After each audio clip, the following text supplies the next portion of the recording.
Well, it appears Israel has done something quite fascinating. It appears that they have struck Hezbollah, and in the most peculiar way imaginable, setting off thousands of pagers across all of Lebanon, and doing so in unison, sending thousands of people to the hospital. And the thing that we need to focus on here is that they were specifically pagers given to Hezbollah. These weren't things that were disseminated amongst the populace of the country of Lebanon itself. But here's what we have to be concerned with: these explosive devices that were in the pockets of all of these different people, well, you have to consider the nature of where they may have been when these explosions went off. And that's what's so curious here. Because you can consider the fact that so far there are 11 people dead, and what we should be wondering is, are any of these people that died civilians? I have no issue with Israel going after terrorists. That is not something that concerns me. What concerns me deeply is the fact of the lack of care for the civilians around these explosive devices that went off in many of the times public places.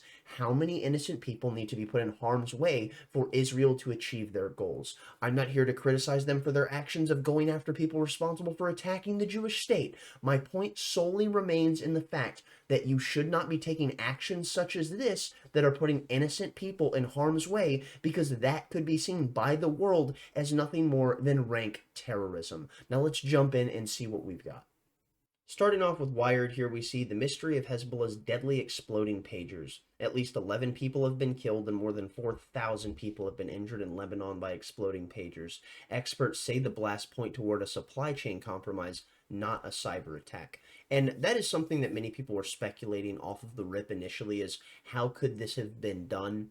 And I saw people ruminating about the fact of, oh, well, maybe it was a cyber attack, and what they did was they used some form of a frequency because it's a pager, and they superheated the battery within the device, and then it exploded, causing this to happen.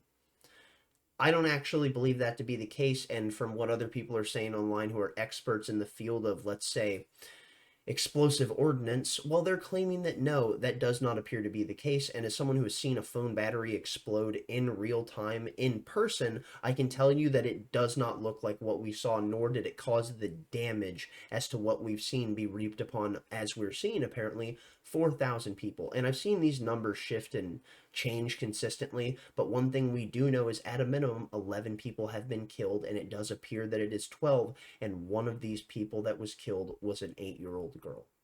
An innocent person killed because of the actions of Israel with another broad sweeping stroke. Fascinating that.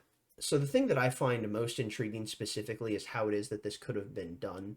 Did Israel actually compromise their supply chain and then capsize the devices themselves by distorting a frequency that could be sent to the device and making a chain reaction go off and it explode? Or is it that they installed an explosive device within these pagers after compromising the supply chain, and then that distorted frequency that they could send could then do what? Make them all go boom boom. And if you're unfamiliar with how pagers work as to why something like this is so valuable, well, let's go ahead and jump into that for but a moment, and then you'll realize why it is that they could have possibly been using pagers rather than the current era technology that we see. From Al Jazeera. This is where I found this article. This is a little block from there specifically. It is from their technology section. Just wanted to let it be known. There's realistically not too much information of value in the actual article itself, but it does provide this, so I wanted to go through it because people who are more so of, let's say, my generation, well, you very well may not know what a pager is for. Here we see pagers are small wireless communication devices that receive and display short messages on alerts via radio signals. They rely on radio frequencies to receive messages. There's traceability with one-way pagers not sending signals, making them very hard to track. They do not use the internet or cellular towers, so there's no network connectivity. They were very popular in the 80s and 90s before mobile phones. Usage is still used in certain industries such as hospitals and emergency services, and here you can see the battery says it can run up to a few weeks. So incredibly valuable if you're trying to have something that would be low spec, low cost, and would have, let's say, a wide array of utility when it comes to the fact of disseminating information. And the reason they were using specifically pagers is because, well, Israel's been getting away with invading all of our high tech. Maybe we just need to go low tech. Here we see pagers and drones, how Hezbollah aims to counter Israel's high tech surveillance. Well, I don't think they did that good of a job, if we're going to be completely honest, because here's the deal. Mossad is the most capable intelligence asset on the planet, and by all means, if there's an article coming out from Reuters talking about how Hezbollah is going to be using pagers and drones, I guarantee you Mossad was on top of it a month before anyone within the corporate press had any idea it was going on. Okay, let's go ahead now and jump on and see what we have here from the Independent. Hezbollah pagers explosion, the latest. Israel detonated devices early over fears plan would be discovered. At least 3,000 have been injured after the blast went across Lebanon and Syria on Tuesday. That's right, it wasn't just Lebanon, but Syria as well. It's quite wild that we're seeing this happen, and this is one of the most intricately interesting attacks that Israel has pulled off in quite some time. And honestly, there's so much more that I would like to know about this, which of course we don't have the information on it to answer the questions that I would like to ask. But nonetheless, let's just go ahead and move on. It's just going to be me spitballing a bunch of nonsense. Here we see Hezbollah vows to respond after multiple dead and thousands wounded in mass pager explosions. A Hezbollah official said that the explosions were the biggest security breach the group had experienced in nearly a year. And here you can see, warning, this video contains scenes that some viewers may find distressing, which is exactly why we will not be playing it, because as we know, YouTube is most certainly not a fan of something such as that. So now, let's go ahead and jump on and see what we have here from antiwar.com, because if you really want the information that matters in an instance such as this, and you want to escape the narrative of the corporate press and the purview of the funding of the military-industrial complex, well, what you would want to do is go to an independent news outlet that simply reports from an objective standard about the tyranny and horrific nature of war, no matter who is that of the persecutor. Here we see Lebanon, 9 killed, 2,800 wounded by Israeli sabotage attack that exploded Hezbollah pagers. At least one child, an 8-year-old girl, was killed.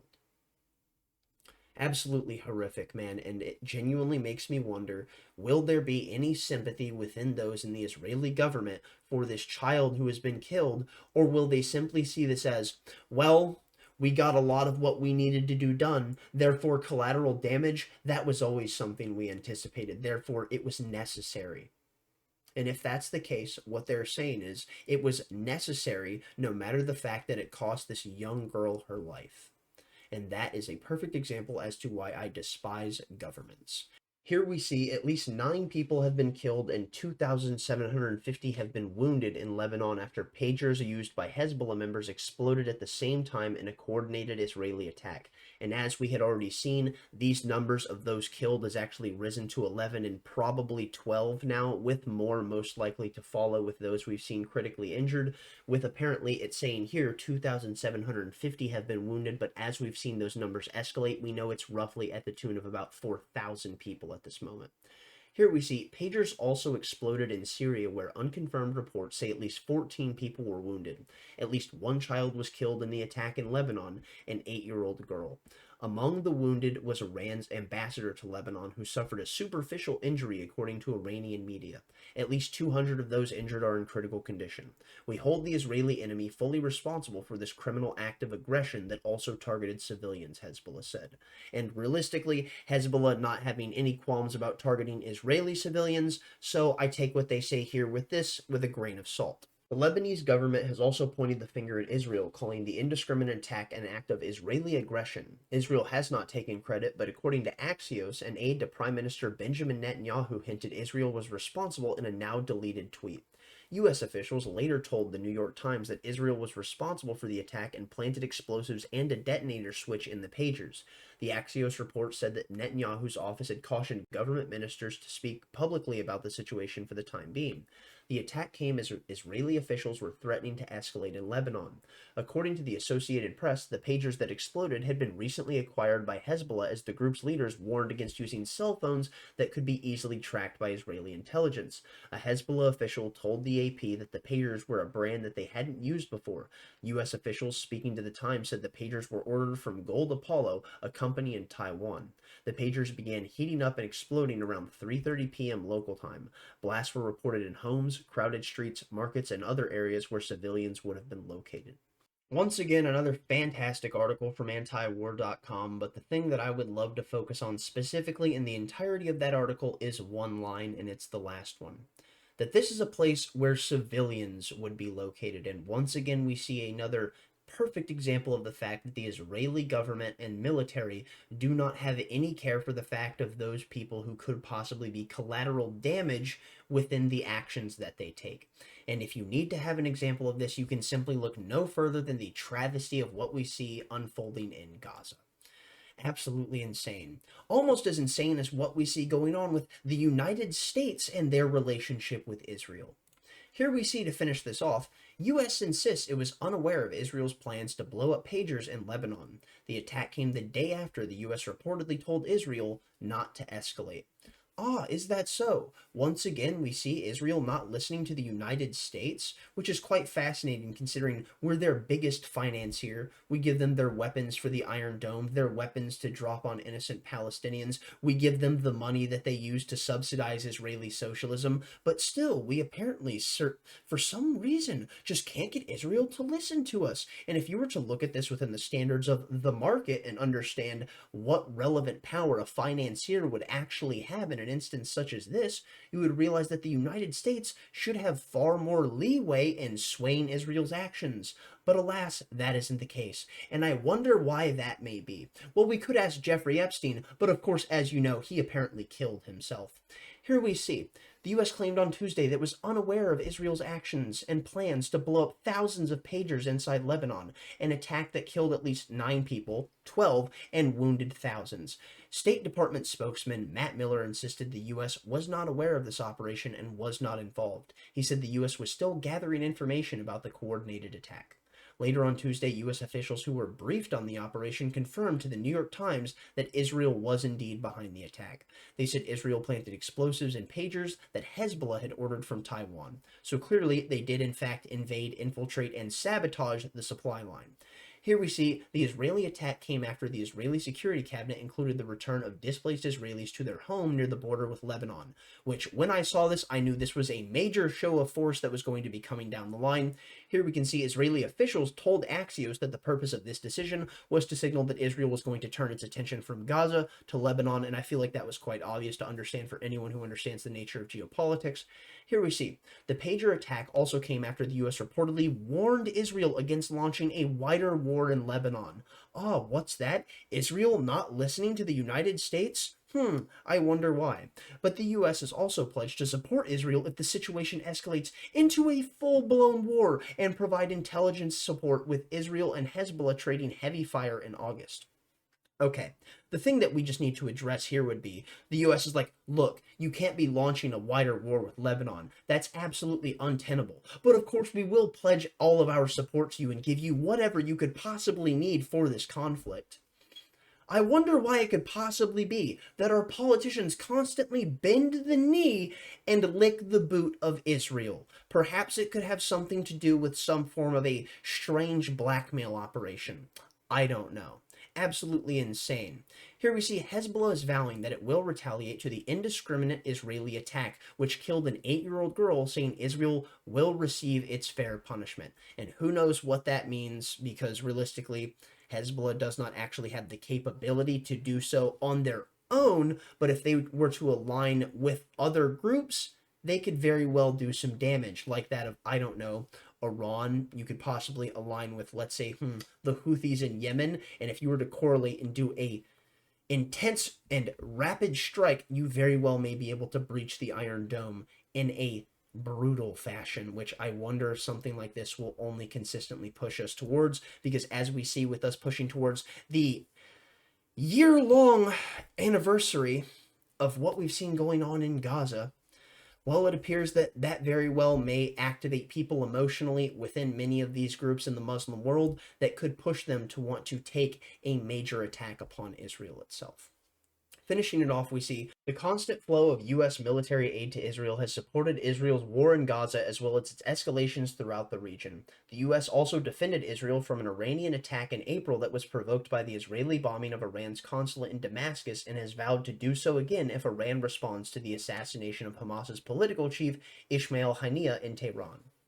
And there you have it. Those escalations are consistently ramping up, and as you know, it's not just with Lebanon in the recent days with what we saw with this recent excursion with the pager explosions. No, it also goes back to what we saw with the strikes in the heart of Damascus in Syria, as well as Tehran wiping out key figures amongst that of the political leadership of both Hamas and Iran. It is quite fucking stunning to see, but alas, what we need to realize is wider war very well may rest on the horizon, and it's up to you to not be someone used as cannon fodder to go fight and die in another forever war 6, 7, 8,000 miles abroad from the home with which you love, because the people that you should be protecting are the ones within the land that you herald from. You should not be going abroad to go fight in the forever wars of the military-industrial complex at the behest of Israel's desires to make sure that they can remake the Middle East in whatever fashion that they desire.